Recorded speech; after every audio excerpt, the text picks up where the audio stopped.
Hello everyone.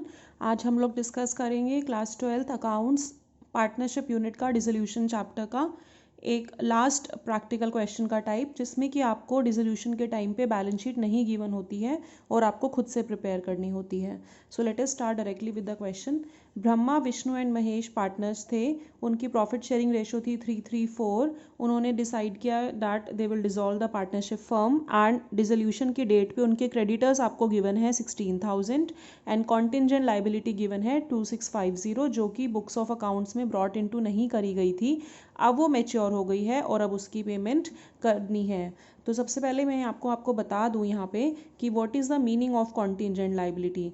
देखो, contingent liability का meaning होता है वो लाइबिलिटी जो अभी तक अराइज नहीं हुई है but which is likely to arise. Likely to arise का मीनिंग होता है कि जो अराइज हो भी सकती है, मतलब जिसकी पेमेंट ड्यू हो सकता है हो जाए, हो सकता है पेमेंट ड्यू ना हो। फॉर एग्ज़ाम्पल, हम कोर्ट में हम कोई केस लड़ रहे हैं कोर्ट में, तो अगर हम वो केस जीत जाते हैं तो हमारी लाइबिलिटी अराइज नहीं होगी, क्योंकि हमें कोई पेनल्टी या कुछ किसी की चीज़ के रिगार्डिंग केस जो चल रहा है उसकी पेमेंट नहीं करनी पड़ेगी। लेकिन अगर वो case, if we lose that case, तो हमें उस केस में पेमेंट करनी पड़ती है, तो वो लाइबिलिटी हमारी अराइज हो जाती है। तो कंटिंजेंट लाइबिलिटी को हम, सिंस अभी वो श्योर नहीं है कि वेदर इट इज़ अराइजिंग और नॉट, तो हम उसको बैलेंस शीट में शो नहीं करते, वो फुट नोट पे शो की जाती है। तो that is actually contingent liability is not a part of balance sheet.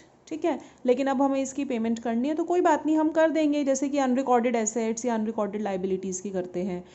Capitals आपको दे रखे हैं तीनों के, और उसके बाद विष्णु ने फर्म को लोन दिया हुआ था 14,000 रुपीज़ का। एसेट्स रियलाइज्ड 4150 के। एसेट्स रियलाइज मतलब कितने की, उनके कितने में उनके एसेट बिके हैं। आपको वैल्यू नहीं दी हुई कि कितने में वो रिकॉर्डेड थे, हमें क्या वैल्यू गिवन है, जितने में वो बिके हैं। तो सबसे पहले हम लोग बैलेंस शीट प्रिपेयर करेंगे एज पर द क्वेश्चन। तो देखिए, सबसे पहले आपको तीनों के कैपिटल्स आपको क्वेश्चन में गिवन है कि उनके कैपिटल 12, 10 और 8 थे, तो हम कैपिटल नोट डाउन कर लेंगे जैसे कि नॉर्मल बैलेंस शीट में हम लोग लिखते हैं। तो हम कैपिटल्स लिखेंगे ब्रह्मा का, विष्णु का और महेश का। ब्रह्मा का कैपिटल था 12,000, या तो आप इनर कॉलम में लिख के बाहर टोटल लिख दो, नहीं तो डायरेक्टली भी आप लिख सकते हो। विष्णु का 10,000 था और महेश का 8,000 था। उसके बाद आपको क्वेश्चन में क्रेडिटर्स मेंशन थे कि क्वेश्चन में क्रेडिटर्स हैं 16,000 रुपीज़ के, तो हम क्रेडिटर्स भी नोट डाउन कर देंगे। क्रेडिटर्स 16,000। कॉन्टिंजेंट लाइबिलिटी मैंने पहले ही बताया है कि वो फुट नोट पे शो होती है, वो बैलेंस शीट का पार्ट नहीं होती। इसके अलावा एसेट्स रियलाइज्ड इतने के हैं, आपको ये मेंशन नहीं है कि वो कितने के थे एक्चुअली में, तो हमें और कोई इन्फॉर्मेशन गिवन है नहीं, तो हमारा बैलेंसिंग फिगर एसेट्स का आ जाएगा कि एसेट्स बुक्स में कितने के रिकॉर्डेड थे। सेम वही टोटल करेंगे, ये 60,000 टोटल आ गया, ये वाला टोटल हम लोग एसेट साइड में नोट डाउन करेंगे, और इस 60,000 में यहाँ पे माइनस करने को कुछ नहीं है, तो ये एज इट इज़ हमारी किसकी फिगर हो जाएगी, सन्ड्री एसेट्स की। उसके बाद हम लोग कौन सा अकाउंट प्रिपेयर करेंगे, हम लोग नॉर्मल, अब हमारा सोचो एक तरीके से क्वेश्चन हो गया हमारे पास जिसमें कि हमको बैलेंस शीट मेंशन्ड है। इसके बाद हम लोग कौन सा अकाउंट प्रिपेयर करते हैं, रियलाइजेशन अकाउंट। रियलाइजेशन अकाउंट में, जैसे कि पिछले लेक्चर में हमने डिस्कस किया था, सारे एसेट्स डेबिट में जाते हैं, सारी लाइबिलिटीज़ क्रेडिट में चली जाती हैं। तो लाइबिलिटीज़ में तो हमारे पास केवल क्रेडिटर्स था, तो हमने क्रेडिटर्स नोट डाउन करा 16,000 रुपीज़ का। जो कैपिटल्स हैं इनके, वो कैपिटल अकाउंट में नोट डाउन होंगे। उसी तरीके से सन्ड्री एसेट्स, सन्ड्री का मीनिंग क्या होता है, सन्ड्री का मीनिंग होता है मिसलेनियस, की अलग अलग हमने मेंशन नहीं करा है, कुल मिला के सन्ड्री एसेट्स हमारे 60,000 रुपीज़ के हैं।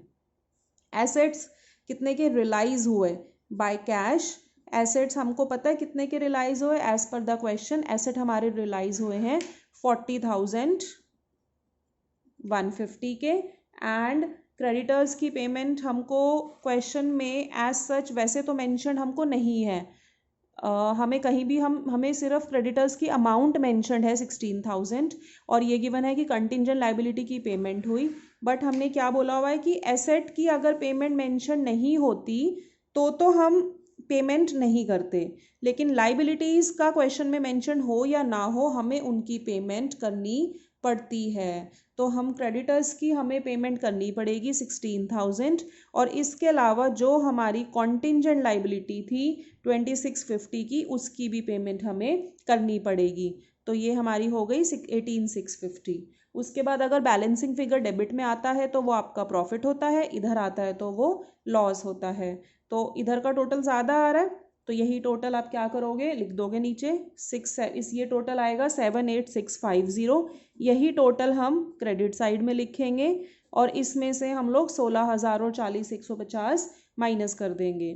तो ये आ जाएगा by loss transfer to capital accounts Brahma, Vishnu और महेश, और इनकी प्रॉफिट शेयरिंग रेशो जैसे कि क्वेश्चन में मेंशन थी, इनकी प्रॉफिट शेयरिंग रेशो में ये लॉस डिस्ट्रीब्यूट हो जाएगा। प्रॉफिट शेयरिंग रेशो थी इनकी 334, तो ये डिस्ट्रीब्यूट होके आ जाएगा 6750। लॉस आएगा आपका टोटल 22,500। 78,650 में से हमने क्या माइनस करा, 16,000 और 40,150। 6750, विष्णु का भी 6750 और महेश का आ जाएगा 9,000। ठीक है, तो अभी तक हमने बनाई है memorandum balance sheet, then realisation account. अब हम बनाएंगे विष्णु का लोन अकाउंट।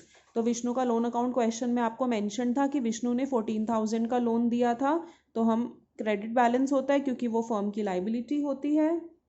गाइस इसमें मैं मेंशन करना भूल गई, I am so sorry. Vishnu liability भी तो होती है ना, तो विष्णु का लोन अकाउंट भी आएगा। Vishnu loan account 14,000, balance sheet में लाइबिलिटीज़ में विष्णु का लोन अकाउंट भी आएगा, तब टोटल 60,000 आएगा। ठीक है, बाय बैलेंस बीडी 14,000, और जो पार्टनर ने फर्म को लोन दिया होता है हम उसकी डायरेक्टली कैश से पेमेंट कर देते हैं, उसको और कहीं हम लोग ट्रांसफ़र नहीं करते। तो ये हमारा सीधे टोटल हो जाएगा। पहले बैलेंस शीट, देन रियलाइजेशन, फिर हमने क्या बनाया, विष्णु का लोन अकाउंट। अब हम लोग बनाएंगे पार्टनर्स कैपिटल अकाउंट। तो पार्टनर्स कैपिटल अकाउंट में सबसे पहले, जैसे कि पहले भी मेंशन था, कुछ भी हो बाय बैलेंस बीडी तो आता ही है, तो हम बाय बैलेंस बीडी लिखेंगे। जैसे कि हमें क्वेश्चन में मेंशन थे कैपिटल्स 12,000, 10,000 एंड 8,000। उसके बाद हम रियलाइजेशन अकाउंट में देखेंगे कि रियलाइजेशन अकाउंट में कुछ था कैपिटल में जिसका नाम था, यहाँ तो नहीं था, यहाँ पे लॉस ट्रांसफ़र हो रहा था, तो इधर राइट में है उधर लेफ्ट में चला जाएगा। तो हम लोग लिखेंगे टू रियलाइजेशन और ब्रैकेट में आप लिख सकते हैं that it is for loss. To realisation हमारा आ जाएगा 6750, विष्णु का भी 6750 और महेश का आ जाएगा 9,000। बैलेंस शीट में कुछ भी रिजर्व नहीं था जो कि डिस्ट्रीब्यूट होता, तो कोई भी और एंट्री नहीं होगी। तो इसमें सीडी तो आते नहीं क्योंकि फर्म डिसॉल्व हो रही है, वो कंटिन्यू तो करेगी नहीं, तो जो भी बैलेंसिंग फिगर आएगा वो कैश में आता है। तो देखो इधर 9,000 है, इधर 8 है, तो इसका बैलेंसिंग फिगर हमें क्लियर नज़र आ रहा है कि डेबिट में आ रहा है 1,000। तो इसका क्या मतलब हुआ कि महेश फर्म में पैसे लाएगा। क्यों? क्योंकि उसका पास पैसे थे 8,000, लेकिन लॉस कितने का हुआ है उसको, 9,000 का, तो 1,000 रुपये वो फर्म में लेकर आएगा। ये इनका देखो, ये दोनों लेकर जाएंगे क्योंकि इनका क्रेडिट बैलेंस ज़्यादा है। 12,000 में से हमने 6750 माइनस करा, ये आ गया 5250।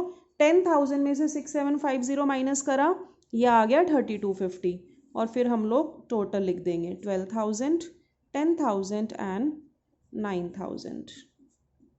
ऐसे ही टोटल इधर भी लिखेंगे 12,000, 10,000 एंड 9,000। उसके बाद हम लोग कैश प्रिपेयर करेंगे, कैश अकाउंट, जिसमें कि हमारे पास बैलेंस बीडी तो था ही नहीं, कैश अकाउंट में बैलेंस बीडी नहीं था ना। देखो बैलेंस शीट जो हमने प्रिपेयर की थी उसमें जो भी बैलेंसिंग फिगर आया था वो सन्ड्री एसेट्स का आया था। तो अब देखो कहाँ कहाँ कैश है, इधर है कैश, उसके बाद कैश हमारे पास इधर है, तो इधर लेफ्ट में उधर राइट में चला जाएगा। तो हम लिखेंगे by realisation account. By realisation account cash कितने का है यहाँ, 18,650 का, तो ये हम लिख देंगे 18,650। रियलाइजेशन अकाउंट में हमारे पास इधर है where is realisation account, yes, by cash 4150, ये राइट में है, इधर इसमें लेफ्ट में आ जाएगा। तो टू रियलाइजेशन 40,000 150 रुपीज़। उसके बाद देखिए विष्णु के लोन की पेमेंट की थी, लेफ्ट में टू कैश 14,000, तो इधर राइट में आ जाएगा बाय विष्णुज लोन 14,000। फिर इनके कैपिटल अकाउंट्स आप देखोगे, देखो ये रहे इनके कैपिटल अकाउंट 5250 और 3250। तो by Brahma's capital 5250 and by Vishnu's capital 3250। उसके बाद टू महेश कैपिटल जो ये आया था 1000 रुपये, ये आ जाएगा 1000 रुपीज़। उसके बाद हमारे पास और तो कुछ मेंशन नहीं है, तो हम कैश का टोटल कर लेंगे जो हमारा आएगा 41150। और पहले भी हम लोग कर चुके हैं कि कैश का टोटल जो है वो सेम आना चाहिए। इसके बाद हम एक और छोटा सा क्वेश्चन डिस्कस कर लेते हैं। देखिए क्वेश्चन क्या कह रहा है, A and B are partners, उनकी प्रॉफिट शेयरिंग रेशो इक्वल थी, उनकी फर्म 15 मार्च 2020 को डिसॉल्व हो गई, जिसके कारण से उनको लॉस हो गया 30,000 रुपीज़ का।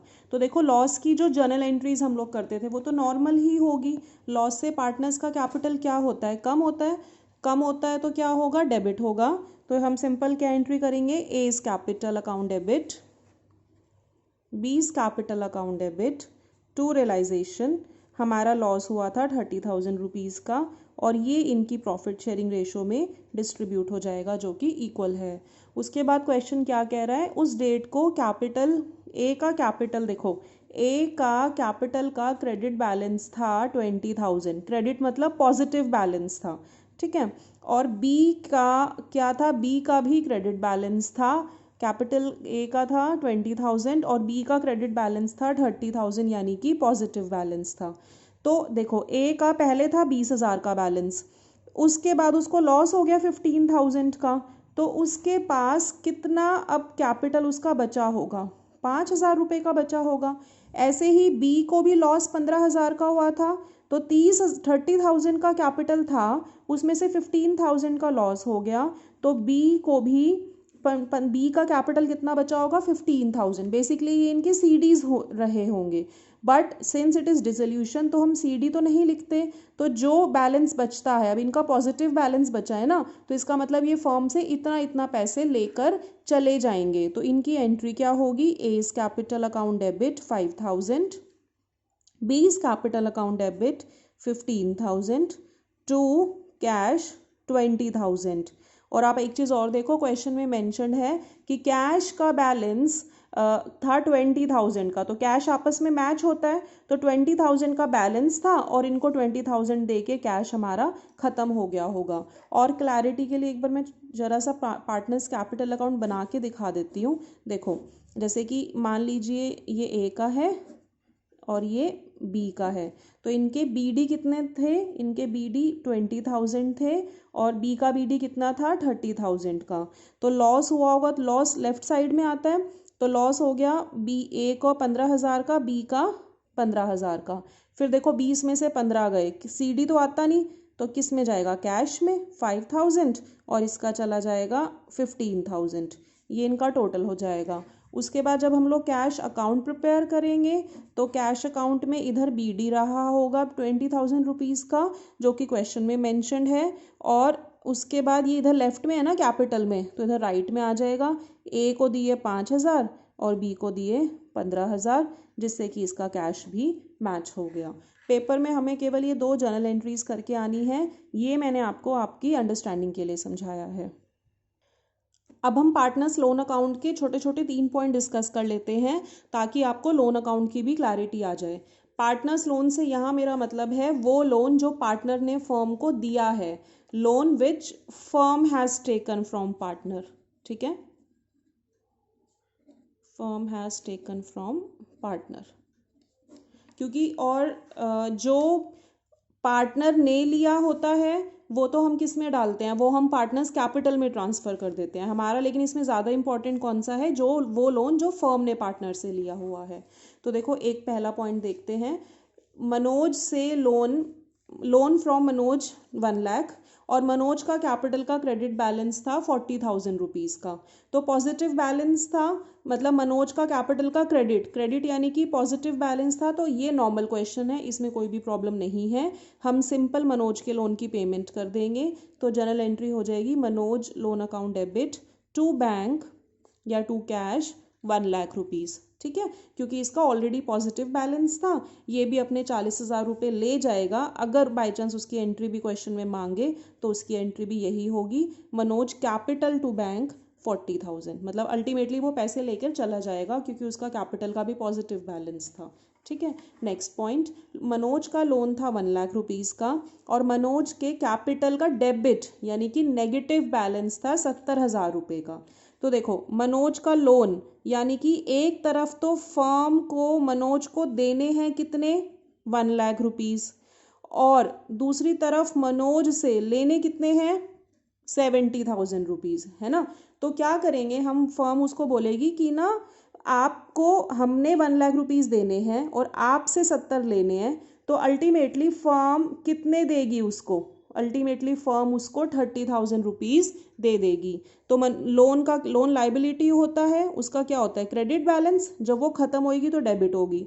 तो मनोज का लोन डेबिट हुआ 1 लाख, लेकिन हमारे पास से बैंक केवल कितना जाएगा 30,000 रुपये का। जो बाकी का 70,000 रुपये है वो हम क्या कर देंगे, मनोज के कैपिटल से एडजस्ट कर देंगे।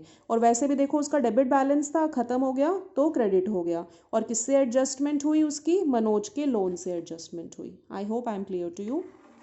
नेक्स्ट पॉइंट, मनोज से लोन लिया हुआ था 1 लाख का और मनोज का डेबिट बैलेंस है, डेबिट यानी कि नेगेटिव बैलेंस है 1,25,000। तो देखो अब मनोज से लेने कितने हैं, फर्म को मनोज से लेने हैं 1,25,000 और मनोज को देने कितने हैं 1 लाख, है ना।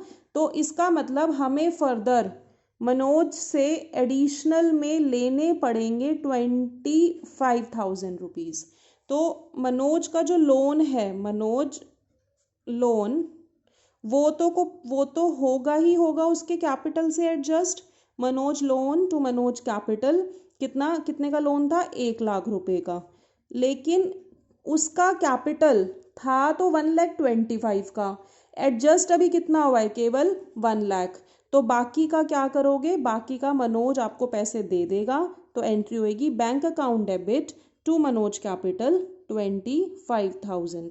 ठीक है, ऊपर वाले क्वेश्चन में क्या था, लोन ज़्यादा का था, कैपिटल का अमाउंट कम था तो एडजस्ट हो गए। इसमें क्या है, लोन तो कम है और मनोज ने देने और ज़्यादा हैं तो वो फर्म में पैसा लेकर आएगा। आप इसकी कंपाउंड एंट्री भी कर सकते हैं। कंपाउंड एंट्री क्या होगी, मनोज लोन 1 लाख,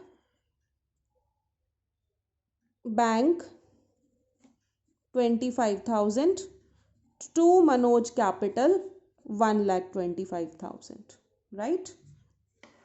लोन का पॉइंट क्लियर हो गया। ये कौन सा लोन है, जो फर्म ने पार्टनर से लिया हुआ है। एक में तो कुछ प्रॉब्लम ही नहीं थी तो सिंपल पेमेंट कर दी, एक में लोन था लेकिन थोड़ा सा बैलेंस मनोज ने कैपिटल के फॉर्म में भी देना था तो हमने एडजस्ट कर दिया, बाकी पैसा उसको पे कर दिया। इसमें क्या है, उसने पार्टनर ने लेना कम था देना ज़्यादा था, तो जितना एक्स्ट्रा में देना था वो हम उससे ले लेंगे। ठीक है, उसके बाद जो और अलग से हम लोग करते हैं, जो अलग से जो पार्टनर लेता है, विच पार्टनर टेक्स फ्रॉम फर्म, जो पार्टनर फर्म से लेता है वो हम कहाँ डाल देते हैं, पार्टनर्स के कैपिटल अकाउंट में। वो डिफरेंट कॉन्सेप्ट है। ठीक है, ये फर्म के लिए एसेट होता है क्योंकि पार्टनर ने लिया होता है, और जो ये वाला लोन है ये फर्म के लिए लाइबिलिटी होती है क्योंकि ये फर्म ने ले रखी होती है। उसके बाद एक और पॉइंट है बैंक ओवरड्राफ्ट का।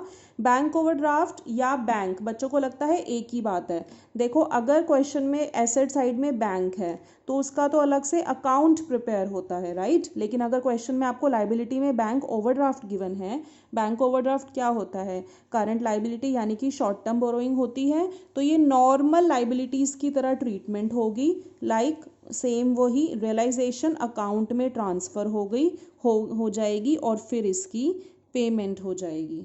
ठीक है। सबसे पहले तो बैंक ओवरड्राफ्ट, जैसे कि आप लोग अगर रियलाइजेशन अकाउंट बनाओगे बाय चांस, तो यहाँ पे लाइबिलिटी साइड क्रेडिट साइड में आता है ना, बाय बैंक ओवरड्राफ्ट हम क्या करेंगे, ट्रांसफ़र कर देंगे, फिर हम उसकी टू बैंक या जो भी क्वेश्चन में मेंशन हो, या कोई by chance partner take over कर रहा है, फिर हम उसकी पेमेंट कर देंगे। बिल्कुल नॉर्मल लाइबिलिटी की तरह उसकी ट्रीटमेंट होगी, ठीक है। ऐसे ही गुडविल भी जैसे देखो, अगर नॉर्मल रिकॉन्स्टिट्यूशन का जब हम करते थे तो उसमें जब हमको बैलेंस शीट में गुडविल मेंशन होती थी तो हम उसको क्या करते थे, राइट ऑफ कर देते थे ना, नॉर्मल एडमिशन रिटायरमेंट वाले चैप्टर में। लेकिन ये कौन सा टॉपिक है, डिसोल्यूशन का टॉपिक है। इसमें अगर आपको बैलेंस शीट में गुडविल मेंशन हो तो आप उसको रियलाइजेशन अकाउंट में ट्रांसफ़र करोगे, just like any other asset. जैसे कोई भी एसेट ट्रांसफ़र होगा ऐसे ही गुडविल भी ट्रांसफ़र हो जाएगी। कैसे करोगे, जैसे हमने रियलाइजेशन अकाउंट प्रिपेयर किया, सारे एसेट इधर ट्रांसफ़र होते हैं तो हम लिखेंगे टू गुडविल, मान लो 10,000 की थी, और उसके बाद उससे जो भी बेच के उसको पैसा आ रहा है वो हम यहाँ लिख देंगे। अगर तो that means it will be transfer to realization account just like any other asset. लेकिन अगर क्वेश्चन आपको सिंपल, मान लीजिए क्वेश्चन में बैलेंस शीट में गुडविल दिखा रखा है 10,000, इसके अलावा कोई भी इंफॉर्मेशन आपको क्वेश्चन में मेंशन्ड नहीं है, तो हम सिंपली क्या करेंगे, रियलाइजेशन में गुडविल तो ट्रांसफ़र कर देंगे 10,000 रुपीज़ की, लेकिन हम उसकी कोई भी पेमेंट नहीं शो करेंगे क्योंकि क्वेश्चन उसको मेंशन नहीं कर रहा है। क्योंकि हम लोगों ने बोला था ना कि जो भी एसेट होते हैं, अगर if question does not mention about their cell,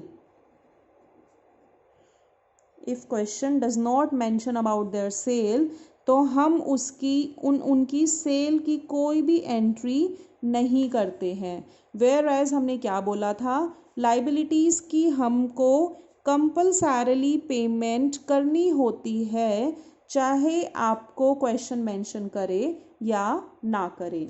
सो आज इसी लेक्चर के साथ हम लोग डिसोल्यूशन कंप्लीट करते हैं। सबसे पहले हम लोगों ने डिसोल्यूशन में देखिए जर्नल एंट्रीज पास करनी सीखी, देन वी डिड कि रियलाइजेशन अकाउंट कैसे बनता है। रियलाइजेशन अकाउंट के साथ ही हमने पार्टनर्स कैपिटल, कैश अकाउंट और पार्टनर्स के लोन अकाउंट से रिलेटेड इन्फॉर्मेशन की थी। उसके बाद हमने आज गुडविल की ट्रीटमेंट अलग से देख ली, वैसे इट वाज वेरी नॉर्मल। ऐसे ही हमने अलग से पार्टनर्स लोन अकाउंट देख लिया, और एक और हमने टॉपिक किया जिसमें कि हमको बैलेंस शीट मेंशन्ड नहीं होती थी। मेमोरेंडम एक्चुअली रिकॉन्स्टिट्यूशन में यूज़ करते हैं, और हम जिसमें बैलेंस शीट को हम लोग को प्रिपेयर करना होता था, ठीक है। तो इसी के साथ हम डिसोल्यूशन का चैप्टर कंप्लीट करते हैं। Thank you so much for watching.